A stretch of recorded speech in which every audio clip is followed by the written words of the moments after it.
एक शहर के डीएम और एसपी साहब मजदूर का भेष बदलकर और अपनी शर्ट के बटन में लाइव कैमरा लगाकर अपने ही शहर के एक पुलिस स्टेशन पहुंचते हैं। अपनी गाड़ी चोरी हो जाने की रिपोर्ट लिखवाने के लिए जाकर देखते हैं तो पुलिस स्टेशन के जो दरोगा साहब होते हैं वह कुर्सी पर बैठे हुए चना चबा रहे थे। अपने पैरों को उन्होंने टेबल पर रखा हुआ था और शर्ट के बटन खुले हुए थे, जैसे कोई गली का गुंडा हो। जिस तरह से वह थाने में बैठे हुए थे, भेष बदलकर पहुंचे डीएम और एसपी साहब। उन्होंने अपनी गाड़ी चोरी की रिपोर्ट लिखवाना चाहते थे, लेकिन दरोगा साहब उन्हें मना कर देते हैं। वह रिपोर्ट लिखने की वजह उससे पहले घूस मांगने लगते हैं। दोस्तों, क्या होता है आगे इस कहानी में? क्यों डीएम और एसपी साहब मजदूर बनकर इस पुलिस स्टेशन में आए थे? पूरी कहानी की सच्चाई जानेंगे इस वीडियो में। दोस्तों, यह कहानी है एक शहर की, जहां अभी अभी एक नए डीएम साहब की नियुक्ति होती है और वह अपनी ड्यूटी को ईमानदारी के साथ करने में जुट जाते हैं और अपना कर्ज निभाने में लगे हुए थे। डीएम साहब के पिता भी एक पुलिस इंस्पेक्टर थे, वह भी एक ईमानदार पुलिस वाले थे। उन्होंने अपने बेटे को पढ़ाई लिखाई के साथ साथ अच्छे संस्कार और ईमानदारी का पाठ भी पढ़ाया था। ऐसे ही अच्छे संस्कार देकर उनकी परवरिश की थी। उन्होंने बचपन से ही सिखाया था कि बेटा, हमारा ओहदा कितना ही बड़ा क्यों ना हो जाए, लेकिन हमें अपनी ईमानदारी को कभी नहीं भूलना चाहिए। सिर्फ नाम और रुतबा, पैसा हासिल करने से इंसान की इज्जत नहीं बढ़ती है, उसके अंदर ईमानदारी होना बहुत जरूरी है। पैसा तो हर कोई कमा रहा है, लेकिन इज्जत सिर्फ उसी की होती है जो नेक और सच्चा हो। तुम अपनी जिंदगी में कोई भी ऐसा काम मत करना जिससे लोग हमारे ऊपर उंगलियां उठाएं। मैं अपनी पूरी जिंदगी में कभी सर झुकाकर नहीं जिया हूँ। अपने पिता की बातों को सुनकर और समझते हुए डीएम साहब बड़े हुए थे और फिर वह भी अपनी पढ़ाई के दम पर शहर के डीएम पद पर नियुक्त हो जाते हैं। ड्यूटी को ज्वाइन किए उन्हें अभी सिर्फ 2 दिन ही हुए थे कि उनके पास एक पुलिस स्टेशन के खिलाफ काफी शिकायतें आने लगती है। शिकायत में लिखा हुआ था कि पुलिस स्टेशन का सभी स्टाफ जो थाने में नियुक्त है हमारी किसी भी रिपोर्ट को नहीं लिखते और ना ही कोई कानूनी कार्यवाही उस पर करते हैं। अगर रिपोर्ट लिखते भी हैं तो पहले रिश्वत के तौर पर पैसा भरना पड़ता है, तब रिपोर्ट लिखी जाती है। इसके बाद भी कोई संभावना नहीं होती है कि हमें कानूनी रूप से मदद मिल पाएगी या नहीं। अब इन शिकायतों को देखने और पढ़ने के बाद डीएम साहब सोचने लगते हैं कि शायद हो सकता है कि पुलिस स्टेशन और वहां के दरोगा की बदनामी करने के लिए ऐसी फर्जी शिकायतें भेजी जा रही है, क्योंकि ऐसा अक्सर होता ही रहता है। ऐसे ही 3-4 दिन गुजर जाते हैं, लेकिन फिर से यह शिकायतें मिलने लगती है। अब यह शिकायतें बार बार आने से डीएम साहब को भी लगता है कि जरूर कुछ ना कुछ तो धांधली थाने में चल रही है। तो वह एसपी साहब को मिलने के लिए बुलाते हैं और उनसे मुलाकात करके बातों ही बातों में उनसे इस बात का जिक्र करने लगते हैं कि आपके इस थाने में ऐसी ऐसी शिकायतें हमारे पास आ रही है। तो एसपी साहब भी कहते हैं कि हाँ, हो सकता है कि पिछले कई दिनों से मुझे भी यह शिकायतें मिलती है, लेकिन मैंने यही सोचकर इग्नोर कर दिया था कि हो सकता है कि हमारे डिपार्टमेंट को बदनाम करने की कोई साजिश हो। लेकिन अब आप भी यही शिकायतें अपने पास बता रहे हैं, तो हमें इस मामले को गंभीरता से देखना चाहिए। इसके बाद डीएम और एसपी साहब इस मामले की जांच करने का फैसला कर लेते हैं। लेकिन जांच पड़ताल करने से पहले वह सोचते हैं कि अगर हम ऐसे ही थाने में जाकर सीधा एक्शन लेंगे तो शायद उन्हें इस बात की खबर मिल जाए और वह हमारे सामने ऐसा कोई काम ही ना करे। तो वह दोनों एक प्लान बनाते हैं कि हम एक ऑपरेशन जारी करते हैं जिसकी तहत हम अपना बेस बदलकर थाने में रिपोर्ट लिखवाने जाएंगे। ऐसा करने से हमें सारी सच्चाई का पता भी चल जाएगा और थानेदार हमारे साथ क्या बर्ताव करता है, हमारी रिपोर्ट लिखता है या हमसे रिश्वत की मांग करता है। अब दोस्तों, जो पुलिस स्टेशन होता है वहाँ का माहौल बहुत ज़्यादा खराब हो रहा था। आम आदमी जब पुलिस स्टेशन में अपनी कोई रिपोर्ट दर्ज करवाने के लिए आते थे तो दरोगा साहब उनके साथ बहु ही रुबाब के साथ पेश आते थे। ना उनकी शिकायतों को अच्छे से लिखा जाता था, सिर्फ पैसे देकर उनके शिकायतों पर काम किया जाता था। रिपोर्ट लिख जाने के बाद भी उन पर कोई एक्शन नहीं लिया जाता था। कई कई दिनों तक आम आदमी पुलिस स्टेशन के चक्कर ही काटता रहता, लेकिन उन्हें ऐसे ही टाल मटोल करके वापस भेज देते थे। दरोगा साहब अपनी शर्ट के 2-3 बटन खोलकर कुर्सी पर बैठकर टेबल पर ऐसे पैर रखकर बैठे थे कि मानो कि कोई इंस्पेक्टर नहीं बल्कि गली का कोई गुंडा हो। वो दरोगा साहब अपने सामने किसी की नहीं सुनते थे और कुछ इसी तरह से उस थाने का कार्यक्रम चल रहा था। इसके बाद डीएम एसपी साहब भेज बदल कर अपने सिर पर एक पुराना गमछा बांधते हैं और शर्ट के नीचे एक लुंगी लपेटकर शर्ट में एक लाइव कैमरा भी सेट कर देते हैं। उन्होंने पूरी तरह से अपना लिया बदल दिया था जिससे कि वह दोनों किसकी पहचान में न आए कि यह डीएम और एसपी साहब है। वह अपनी गाड़ियों को शहर के बाहर रुकवाकर वहां से एक रिक्शा करके पुलिस स्टेशन पहुंचते हैं।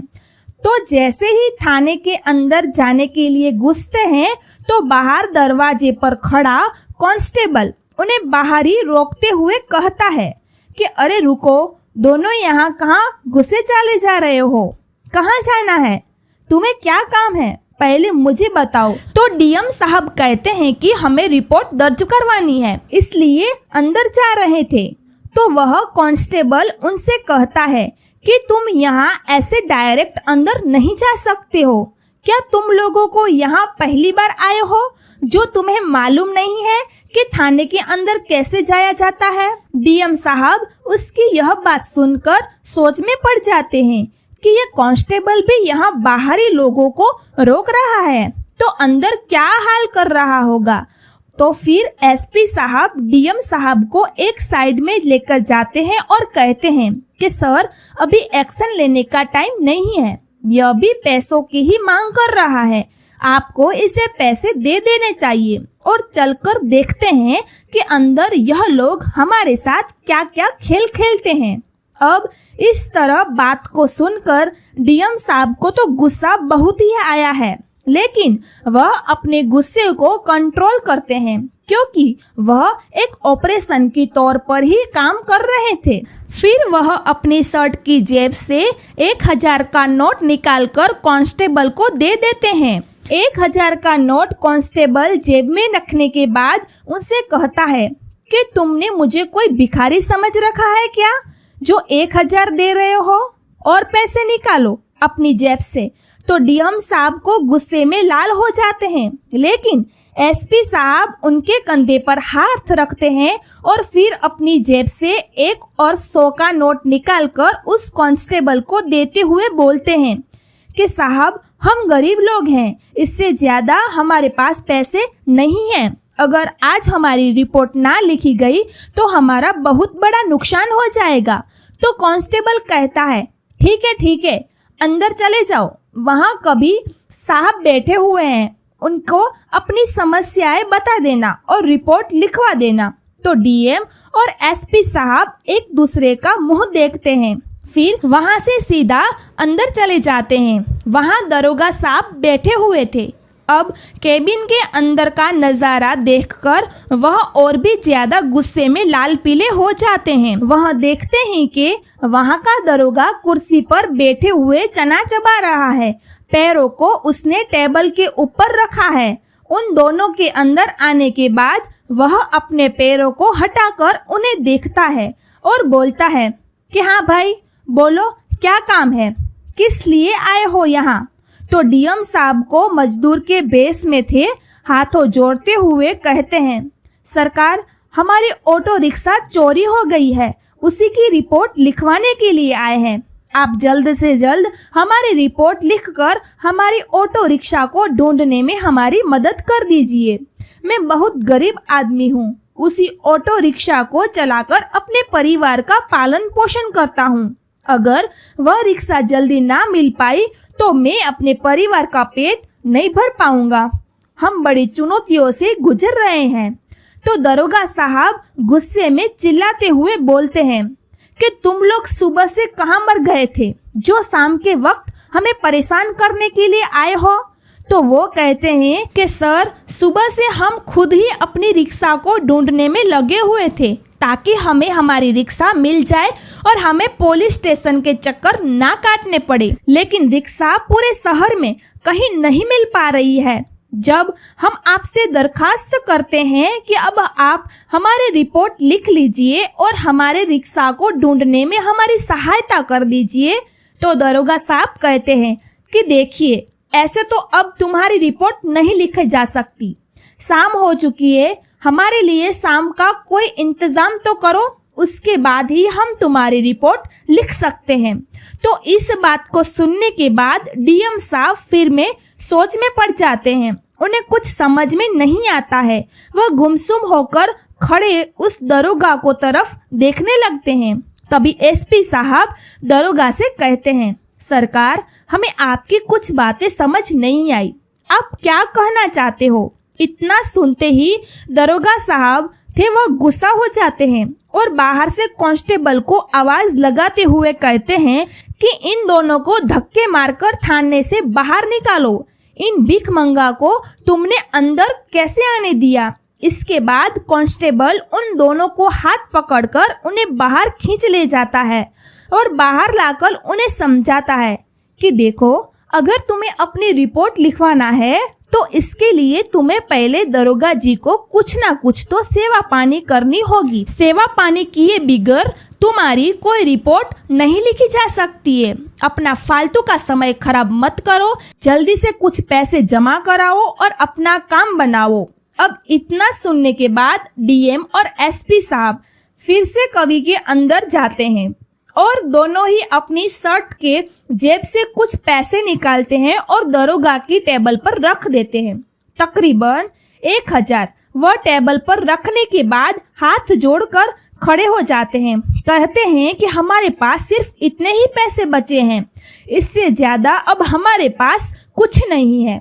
अब जैसे ही दरोगा साहब पैसों को टेबल पर रखा देखते हैं तो वो गुस्सा में गर्म होकर बोलते हैं, सिर्फ इतने कम पैसों से तुम्हारी रिपोर्ट कैसे लिखी जा सकती है। तुम्हारे ऑटो रिक्शा को शहर में ढूंढने के लिए बहुत खर्चा आएगा। गाड़ी को इधर से उधर घुमाना पड़ेगा, पेट्रोल लगेगा और हमें भी बहुत परेशानियां झेलनी पड़ेगी। तुम्हें अभी और पैसों का इंतजाम करना पड़ेगा, इसके बाद ही तुम्हारी रिपोर्ट लिखी जाएगी। तो यह सब बात सुनने के बाद एसपी साहब बोल पड़ते हैं, सर आपको सरकारी तनख्वाह तो मिल रही है ना। हम लोगों की परेशानियों को सुलझाने के लिए हमारी रिपोर्ट लिखकर हमारी सहायता करने के लिए आप लोग हमसे हर काम के लिए पैसा क्यों मांग रहे हो। अब इस बात को सुनने के बाद ही दरोगा साहब अपनी कुर्सी को उठकर खड़े हो जाते हैं। उनका गुस्सा 7वें आसमान पर पहुंच चुका था। वह चिल्लाते हुए कहते हैं कि अब तू मुझे कानून का पाठ पढ़ाएगा क्या। अभी रुक, मैं अभी तेरे को बताता हूँ और दिखाता हूँ कि कानून अपना काम कैसे करता है। तभी बाहर से तेज सायरन की आवाज पूरे पुलिस स्टेशन में गूंजने लगती है और 2 सरकारी गाड़ियां पुलिस स्टेशन से बाहर आकर रुकती है। जब जैसे ही दरोगा अपना डंडा लेकर एसपी साहब के पास पहुंचता है तो तुरंत जो 2 गाड़ियां आई थी उसमें डीएम साहब की टीम निकालकर थाने के चारों तरफ से घेर लेती है। कुछ लोग थाने के अंदर आ जाते हैं तो वह लोग अंदर आकर दरोगा को बताते हैं कि खबरदार, एक कदम और आगे बढ़ाने से पहले यह जान लो, जो तुम्हारे सामने शख्स खड़ा है वह यहाँ के एसपी साहब है और जो दूसरे वाले हैं वो डीएम साहब है। तुमने आज जो कुछ भी इनके साथ यह बर्ताव किया है उस सभी का वीडियो रिकॉर्ड हो चुकी है और वह लाइव हेडक्वार्टर में देखी जा रही है। अब यह बात सुनने की दरोगा साहब के पसीने छूट जाते हैं। वह पैरों के बल जमीन पर बैठ जाते हैं और वह अपने हाथ जोड़कर उनके सामने गिड़गिड़ाना शुरू कर देते हैं। इसके बाद एसपी साहब दरोगा को धमकाते हुए कहते हैं कि यही है तुम्हारा क्या काम, क्या यही तुम्हारा फर्ज है, क्या इसी काम को करने के लिए तुम्हें यहाँ रखा गया है? तुम्हारी बहुत शिकायतें पहले भी आ रही थी, लेकिन मैंने सोचा था कि हमारे डिपार्टमेंट को बदनाम करने की यह कोई साजिश है, लेकिन यहाँ आकर मुझे पूरा मामला समझ आ चुका है। मैं अपनी आंखों से तुम्हारी काली करतूतों को देख चुका हूँ। अब तुम लोगों के खिलाफ सख्त से सख्त कार्रवाई की जाएगी और सबूत हम इकट्ठा कर चुके हैं। इसके बाद डीएम और एसपी साहब उनके खिलाफ कोर्ट में केस दर्ज करते हैं। सबूत पक्के मिले थे तो पूरा थाना के स्टाफ को सस्पेंड कर दिया जाता है और उनकी जगह दूसरे स्टाफ को तैनात करने के लिए निर्देश किए जाते हैं और जज साहब बोलते हैं कि यह फोटो और वीडियो जिले के सभी थानेदार को दिखाओ और इससे वह सीख लेंगे कि अगर कोई भी व्यक्ति ऐसी हरकत करते हुए पकड़ा गया तो उसको तुरंत ही सस्पेंड कर दिया जाएगा। हमें जरा भी लापरवाही नहीं करनी चाहिए। पहले ही पुलिस वालों को बहुत बदनाम किया जाता है। इसके बाद यह खबर सुनते ही पूरे जिले में इसी हलचल मच जाती है। डीएम साहब भी थानेदार को सख्त निर्देश देते हुए कहते हैं कि अगर तुम ऐसा मामला किसी दूसरे थाने में देखने को मिलता तो उनको इससे भी बुरा अंजाम भुगतना पड़ेगा। जो जैसा करेगा उसे एक दिन वैसा ही मिलेगा।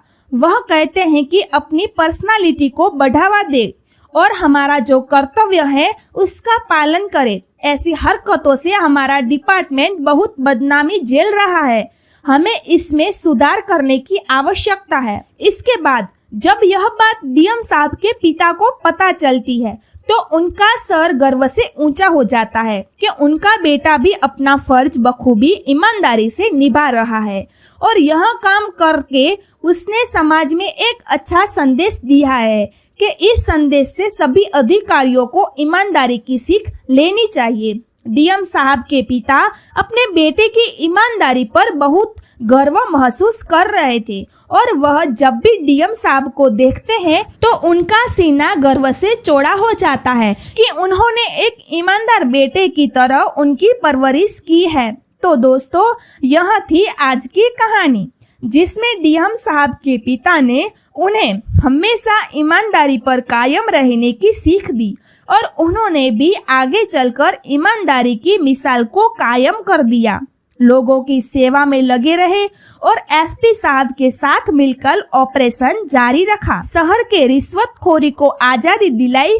आप क्या कहना चाहोगे डीएम और एसपी साहब के बारे में? आपकी भी जो भी राय हो वो कमेंट करके अवश्य बताइए। अगर आपको वीडियो जरा भी पसंद आई हो तो वीडियो को एक लाइक कर दीजिए और कर्मकुंज चैनल को जरूर सब्सक्राइब कर दीजिए। आपका बहुत बहुत धन्यवाद।